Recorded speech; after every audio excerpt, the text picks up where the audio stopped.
ഓം ശാന്തി. ഞാൻ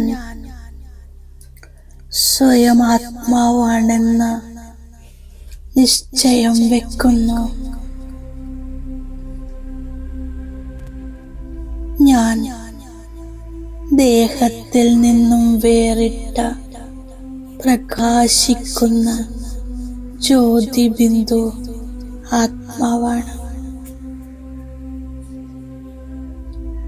പരം ജ്യോതി പരമാത്മാ ശിവബാബയെ ഞാൻ ഓർമ്മിക്കുന്നു.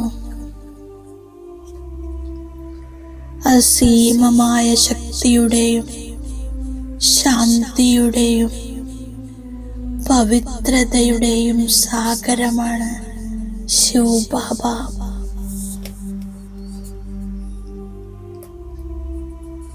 ബാബയുടെ അനന്ത കിരണങ്ങൾ ഞാൻ ആത്മാവിൽ ശാന്തിയും ശക്തിയും നിറക്കുകയാണ്.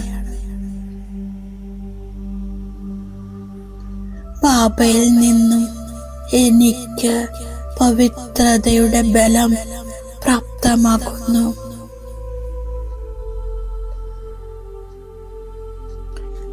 യോഗബലത്തിലൂടെ ഇപ്പോൾ എല്ലാ കർമ്മേന്ദ്രിയങ്ങളും ഞാൻ ആത്മാവിന്റെ വശത്തിലാണ്. എന്നിൽ കേവലം സ്നേഹവും പവിത്രതയുടെയും പ്രവാഹമുണ്ടാകുന്നു.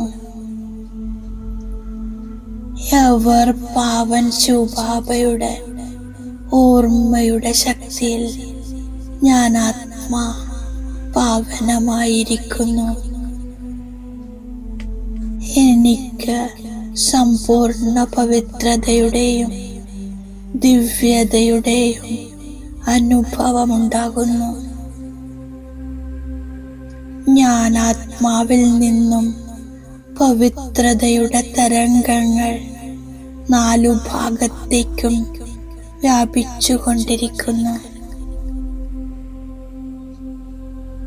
എന്റെ പവിത്ര തരംഗങ്ങൾ മുഴുവൻ സൃഷ്ടിയിലും വ്യാപിക്കുന്നു. മനുഷ്യാത്മാക്കൾ സഹിതം പ്രകൃതിയുടെ 5 തത്വങ്ങളും പാവനമാക്കുകയാണ്. മുഴുവൻ സൃഷ്ടിയും പാവനമാകുന്നു. ഞാൻ ഈ മൃത്യുലോകത്തിലെ മനുഷ്യനിൽ നിന്നും അമരലോകത്തിലെ ദേവതയാകുന്നു. യോഗ ബലത്തിലൂടെ പവിത്രതയുടെ ബലത്തിലൂടെ സൃഷ്ടിയെ പാവനമാക്കുന്ന സേവനം ചെയ്യുന്നു. ഞാൻ സംഗമയുഗത്തിലെ ബ്രാഹ്മണ സമ്പ്രദായത്തിലാണ്. എനിക്ക് ഈ മൃത്യുലോകത്തിലെ മനുഷ്യനിൽ നിന്നും അമരലോകത്തിലെ ദേവതയാകണം. ഡ്രാമ അനുസരിച്ച് ഇപ്പോൾ മുഴുവൻ ലോകവും ഭസ്മമാകണം. ഇപ്പോൾ എന്തെല്ലാമാണോ സംഭവിക്കുന്നത് അതുപോലെ കൽപ്പത്തിന് ശേഷവും ആവർത്തിക്കപ്പെടും. അതുകൊണ്ട് മുഴുവൻ ലോകത്തെയും പരിധിയില്ലാത്ത സന്യാസം ചെയ്യുന്നു. ബാബ ആത്മാക്കളെ പഠിപ്പിക്കുന്നു. അതിനാൽ ഞാൻ ആത്മാഭിമാനിയാകുന്നു.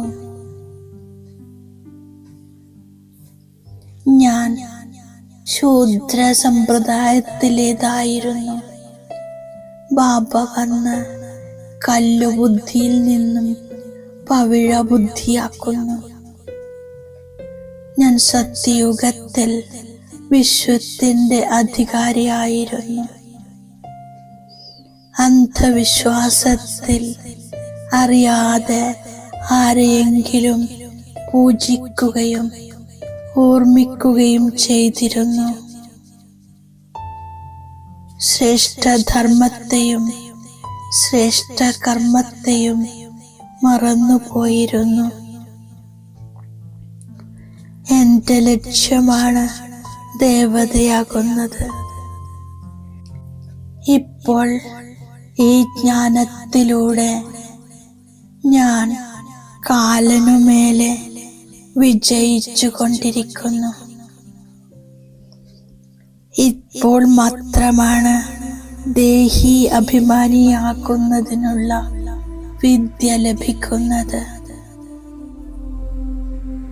ബാബയെ ഓർമ്മിക്കുന്നതിലൂടെ എന്റെ പാപം ഭസ്മമാക്കുന്നു. ഞാൻ യോഗബലത്തിലൂടെ വിശ്വത്തിന്റെ രാജ്യഭാഗ്യം നേടുന്നു. ശ്രീമതത്തിലൂടെ നടക്കുന്നതിലൂടെ ശ്രേഷ്ഠമായി മാറുന്നു.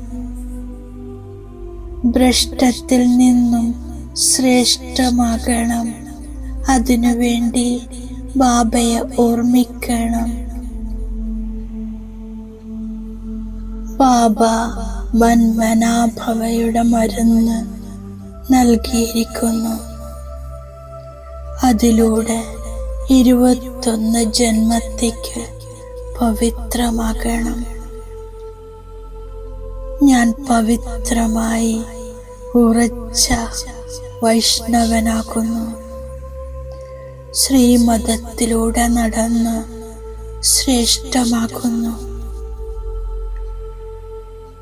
മുരളിയിലൂടെ സ്വയത്തെ റിഫ്രഷ് ചെയ്യുന്നു.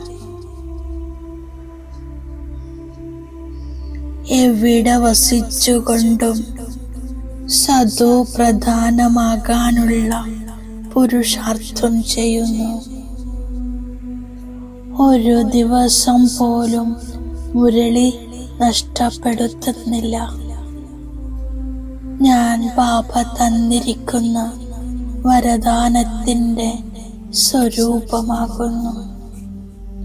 സ്വമംഗളത്തിന്റെ പ്രത്യക്ഷ തെളിവിലൂടെ വിശ്വമംഗളത്തിന്റെ സേവനത്തിൽ സദാ സഫലതാമൂർത്തിയായിരിക്കുന്നു. എന്താണോ പറയുന്നത് അത് സ്വരൂപത്തിൽ പ്രാക്ടിക്കലായി കാണപ്പെടണം. അപ്പോൾ അംഗീകരിക്കുന്നു. മറ്റുള്ളവരുടെ വിചാരങ്ങളെ താങ്കളുടെ വിചാരങ്ങളുമായി ചേർക്കുക. ഇത് തന്നെയാണ് ആദരവ് കൊടുക്കൽ. ബാബയുടെ സൂചനയാണ് സംഘടനയോ സേവയോ പ്രകൃതിയുടെ പരിതസ്ഥിതിയോ സ്വസ്ഥിതി അഥവാ ശ്രേഷ്ഠസ്ഥിതിയെ തകിടം മറിക്കരുത്. ഈ ബന്ധനത്തിൽ നിന്നും മുക്തമായിരിക്കുന്നത് തന്നെയാണ് കർമാതീത സ്ഥിതിയുടെ സമീപത. ഓം ശാന്തി.